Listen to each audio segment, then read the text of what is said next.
Talking about the gun crisis in America and why guns are becoming the number one problem solver when it comes to disputes and arguments. We had over 154 mass shootings in America. We have at least 11,000 assaults by weapons, gun weapons, a year. In the city of Philadelphia, which I live, we average over 200 murders a year, over 1,500 shootings a year. Why are guns the number one problem solver in our communities? We adapt a culture of violence.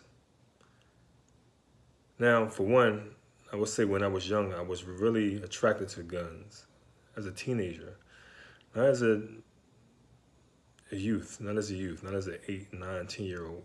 There were no video games that had games with gun violence and shooting and murder with a blood splash out and a person shot in the head and shot down with assault rifles and weapons like they have today and Grand Theft Auto and other military video games. So that wasn't my attraction to guns.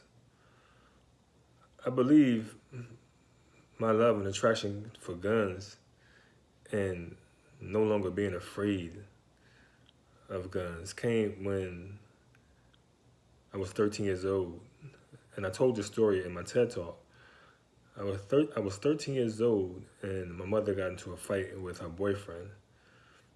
And I was kind of fed up with my mom getting into these fights with her boyfriend. And I think thought I was a little bigger enough at the time. I was probably like 6 foot. I'm 6'2" now, so I had to be like 6 foot or 5'10", like a $140, you know. And I decided to jump into the fight. When I jumped in the fight, I jumped on the guy's back, and he threw me off his back, saying, "Oh, you think you're a man now? You think you're a man? You're man enough." So I was saying to him, "Yes, I'm a man. I'm a man now. You're not gonna be hitting my mother." So he's like, "All right, come on outside. You think you're a man? Come on outside." I said, "All right, I'm coming outside." So I was putting my sneakers on. My mom said, "Don't go out there. I don't want you to go out there. I don't want him to hurt you." Now I knew this guy carried a 38 Dillinger. I knew he drank alcohol a lot, and I knew he'd been in and out of jail. But at the time, I was so fed up and frustrated about him, you know, trying to take advantage of my mother and the fact that my father wasn't around to protect her or me or my sisters. I knew I had to do it.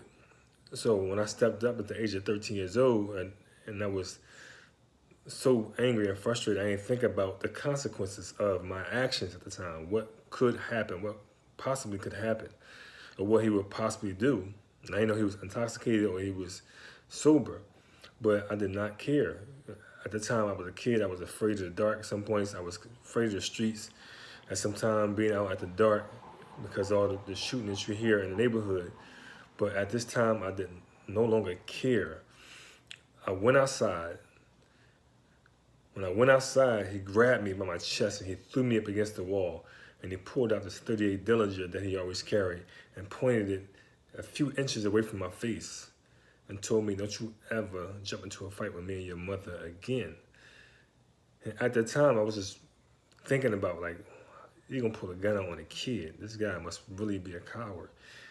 And all I can think of was just getting angrier and angrier and angrier till I blacked out. And I didn't hear a word he was saying as he would continue to talk. And all I knew that in my mind is that when I got older enough, I was going to kill this person. So after he let me go and left, I went back in the house. My mother asked me, was I okay? And I said, yes, I'm okay. But I really wasn't okay.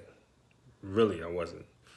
Because at that moment, I became fearless. You know, I was no longer afraid of the dark. I was no longer afraid of the streets. I was no longer afraid of death. You know, so having that mentality, that was my introduction to guns. I was introduced to the gun and using the gun as a weapon to defend myself and to solve problems that I had. So I developed that mentality. So as I got older and got into the streets and started hustling and selling drugs, I ran into incidents where as though I had guns pulled out on me and I did not run because of that fearlessness.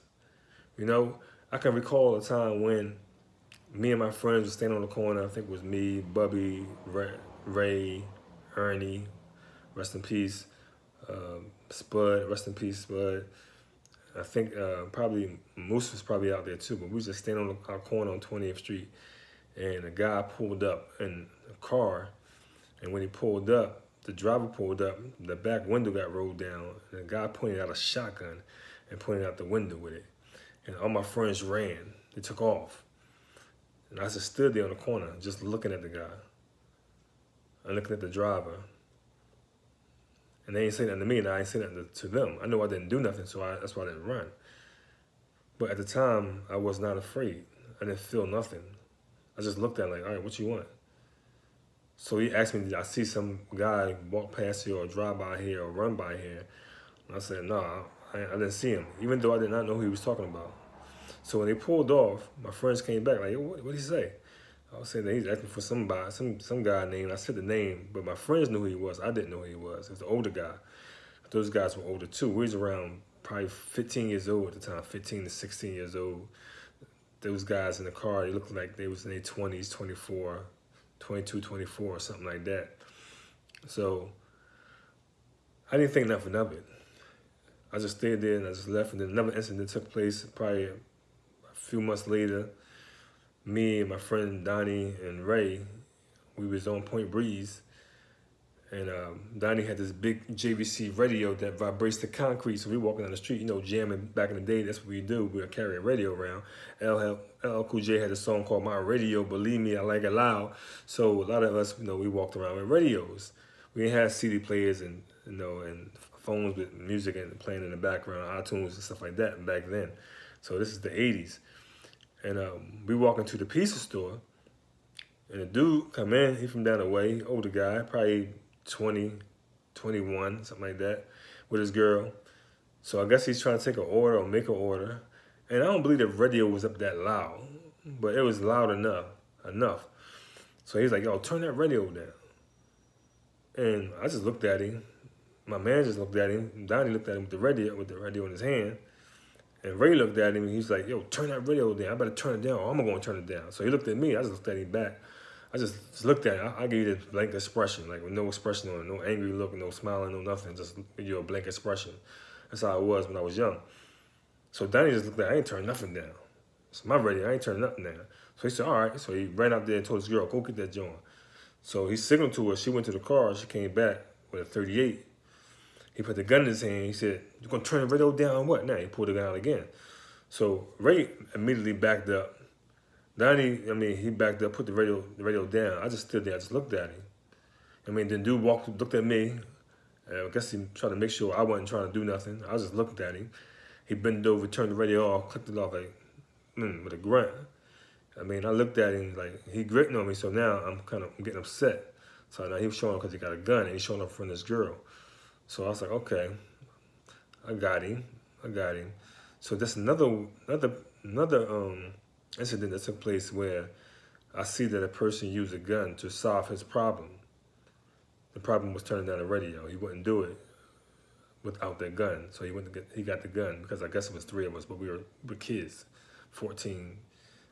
Ray was probably like 14, 15. I was probably like 15, 16. Donnie probably was like 18. So another incident took place when we were standing out in the corner one night. A couple of young guys came over and got smart with us. We got smart back with them. They ran and got their cousin. Cousin's probably 20, 21 years old. He comes out, I think he a big boss dude. He had drugs and guns and stuff like that. So him and my man Ernie got into it with an argument. So they started rumbling. So Ernie handled the guy. Ernie was like 16 years old. Guy was like 20, 21. Ernie handled him.